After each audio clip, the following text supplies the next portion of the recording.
हास भाई जी गुजरात से। राधे राधे महाराज। राधे राधे महाराज जी, आपके चरणों में कोटि कोटि प्रणाम। महाराज जी, मैं 1.5 साल से आपके एकांतिक वार्तालाप और सत्संग सुनते आ रही हूँ। आपके कहे अनुसार मैं नाम जप भी करती हूँ, मुझे बहुत आनंद भी मिलता है। महाराज जी, मेरा प्रश्न यही है कि एकांतिक वार्तालाप में कभी कभी पूज्य संत जनों का आगमन होता है, आपसे बोलते हैं कि ईश्वर की प्राप्ति बहुत ही कठिन है, नाम जब छूट जाता है, उनके जो प्रश्न होते हैं, स्मरण नहीं हो रहा। महाराज जी, संतों की इतनी कठिनता जब ये बताते हैं तो ईश्वर प्राप्ति महाराज जी कठिन है या सरल है? कृपया इस पे। सरल है। ईश्वर प्राप्ति जैसा सरल कोई मार्ग नहीं है, पर कठिन कहां है ये बात समझना है। जननी जनक बंधु सुत दारा, तन धन धाम सुहृद परिवारा, सबकी ममता ताग बटोरी, मम पद मनई बांध बरडोरी। सरल ईश्वर प्राप्ति। अब ये समेटने में कठिन है। संसार का प्यार, अब मान लो हम बाबा जी बन गए, घर परिवार छोड़ दिया, लेकिन अंदर प्यार है। अंदर के प्यार को कोई जानता है? नहीं जानता। तो आशा मन में जब तक शरीर की है, शरीर संबंधियों की है, तो तब तक दुख रहता है, तब तक बंधन रहता है। और जब आशा एक राम जी से दूजी आशा छोड़ दे, नाता एक राम जी से दूजा नाता तोड़ दे, तो बहुत सरल है भगवत प्राप्ति। और अगर किसी शरीर संबंध का, अच्छा देखो, जैसा पुत्र से मोह वैसे शिष्यों से मोह हो जाता है। फंस तो वैसे ही, फंसाओ तो वैसे ही है, चाहे घुमा के पकड़ो चाहे ऐसे पकड़ो, बात तो एक ही आ गई। जो राग रहित है निरंतर भजन होगा, चाहे गृहस्थ हो चाहे विरक्त। और जो राग युक्त है, चाहे गृहस्थ हो चाहे विरक्त हो, भजन नहीं होगा। भजन नहीं होगा तो फिर प्रपंच ही होगा, फिर प्रपंच होगा। नाना प्रकार का राग परेशान करता है। तो जरूरी नहीं है कि वेश बदल लेने पर भजन ही होगा, जरूरी नहीं है।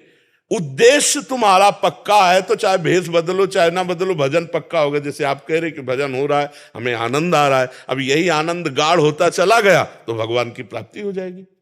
अगर व्यवहार में फंस गया, प्रपंच में फंस गया, तो फिर भजन नहीं। भजन नहीं तो भेष मात्र से थोड़ी शांति मिलती, शांति तो भजन से मिलती। बारी मथे घृत होए बरु, सिकताते बरु तेल, और बिनु हरि भजन न भवतरी, या सिद्धांत पेल। तो ये बात नहीं है कि कोई बाबा जी बना है तो भगवान ही का भजन कर रहा है। और जिसका उद्देश्य केवल है भगवत प्राप्ति, उसका भजन से मन हटेगा कैसे? जैसे आपका उद्देश्य हो जाए धन, तो आप ओवर टाइम भी काम करने में परेशान नहीं होंगे। ऐसे ही भजन का लक्ष्य होता तो रात रात भर जग कर भजन करना, दिन भर भजन करना, छोड़ा मिला खा लिया, नहीं रात दिन भजन कर, वो भगवान की प्राप्ति। भगवान की प्राप्ति सहज है, क्योंकि भगवान हमारे हैं, कोई और नहीं है।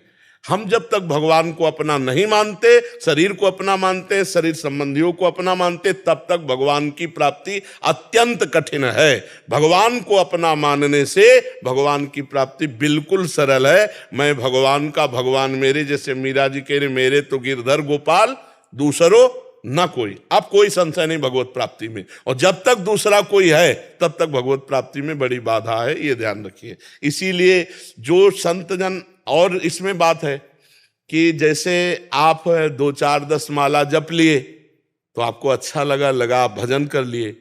और एक भजनानंदी संत है, रात दिन भजन करने पर भी इतनी भजन की भूख है कि उनको लगता ही नहीं कि मेरे से वो भजन होता। जो बड़े बड़े महापुरुषों से भजन हुआ तो वो रोते हैं कि मेरा भजन बन जाए। उनकी अलग बात है, क्योंकि वो अंदर से इतना भजन में तन्मय है कि भजन की भूख बढ़ गई। जैसे प्रेम में, प्रेम की भूख बढ़ जाए तो देखते हुए भी अनदेखा सा लगता है, मिले हुए भी अनमिल सा लगता है। ऐसा लगता है मैं इनसे कभी मिला ही नहीं, और ऐसा लगता है थोड़ी देर और रुके, अभी वो और रुके तो ऐसा लगता है थोड़ी देर और रुके। प्रेम में बिछो सहन नहीं होता। ऐसे ही भजन का जब रंग चढ़ता है तो भजन की इतनी भूख बढ़ जाती कि रात दिन भजन करने पर भी रोना आता है कि हमसे वो भजन नहीं होता जो भजन बड़े बड़े महापुरुषों ने किया। और भजन हो जाए, और भजन हो जाए। तो जो संत जन भजनानंदी ऐसा कहते हैं, ये उनके भजन की बहुत बड़ी भूख है। और जो शरीर राग, संसार राग में, तो फिर वो एक अलग मार्ग हो जाता है। और अच्छा, अपने लोग ऐसे हैं कि 2 4 माला भजन हुआ तो अच्छा लगता है कि आज हमने 11 माला किया, बढ़िया। लेकिन संतों से पूछो तो वहां 11-21 का चक्कर थोड़ी है। हर श्वास में भजन हो रहा है, फिर भी विरह सता रहा है भजन का। कि अभी वो भजन नहीं कि एक एक नाम में आंसू गिरे, रोमांच हो, भगवान सामने दिखाई दे, ऐसा कब भजन होगा। उनकी मांग और बढ़ती चली जाती है। तो इसलिए संतों में जो ये पीड़ा है वो भजन की भूख है, और अपने लोगों में जो आनंद है वो अभी आनंद कोश से है। अपने अंदर 5 कोश है, विज्ञान में कोश, मनोमय कोश, आनंद में कोश, अन्न में कोश, प्राण में कोश।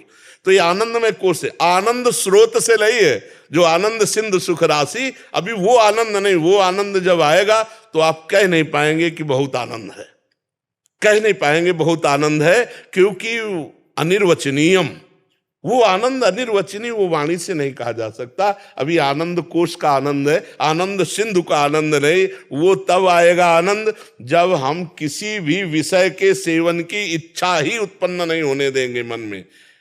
सकल कामनाहीन जे राम भगति रसलीन, निष्काम हृदय में भगवत प्रेम का, भगवत आनंद का उदय होता है। पर धन्यवाद है, थोड़ा भी भजन शुरू करे तो चल तो दिया भगवान की तरफ, कभी न कभी भगवान कृपा करके वो आनंद का भी मार्ग देंगे।